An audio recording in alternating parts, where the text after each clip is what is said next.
Okay, let's talk about pedestrians and when we should give priority to them when we're using junctions. First example is when you're coming to the end of a road and you see pedestrians that want to cross that road in front of you from left to right or right to left. This one's pretty easy in my opinion because you're slowing down for the junction anyway to give way, aren't you? So it's quite a natural thing to be going, sub 5 miles an hour. So whether or not the pedestrians are like in motion, ready to cross as you approach, or if they're stationary waiting for a safe gap, it's quite easy, and I would recommend to always give priority in those situations. When you're coming in off a main road, it's a little bit trickier because you're on a fast flowing main road and you potentially need to get down to a stop in a safe way in order to give priority to a pedestrian. And say if you're on the main road and you're turning left into a side road, the real skill with this is seeing a pedestrian there early, so you can be quite soft and early with your brakes to give time for anyone driving behind you to reduce their speed as well. I can't really tell you how many times I've gone to turn left into a side road with a pedestrian's crossing and they don't even look over their right shoulder to see if there's a car coming, just walk straight out.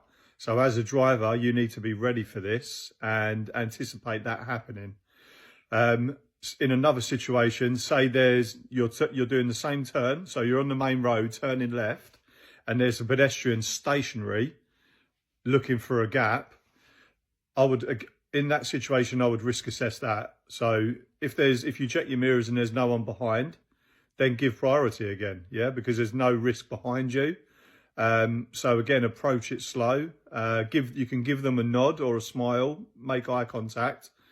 But don't usher them, don't like beckon them with your hand, all right? You can give them eye contact and a little nod, but they need to be looking in different directions for their own safety and taking responsibility for themselves. If you're beckoning them across with your hand, you've almost took responsibility for them. So if anything came from a different direction and, went into them, then obviously that's going to come back on you.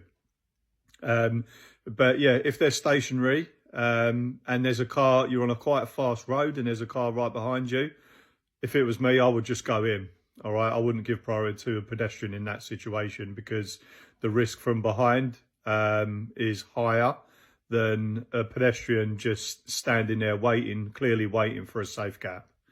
All right, I hope this is a grey area. I know but plenty of things with driving are grey areas, but I hope this helps and, clears it up a little bit for you.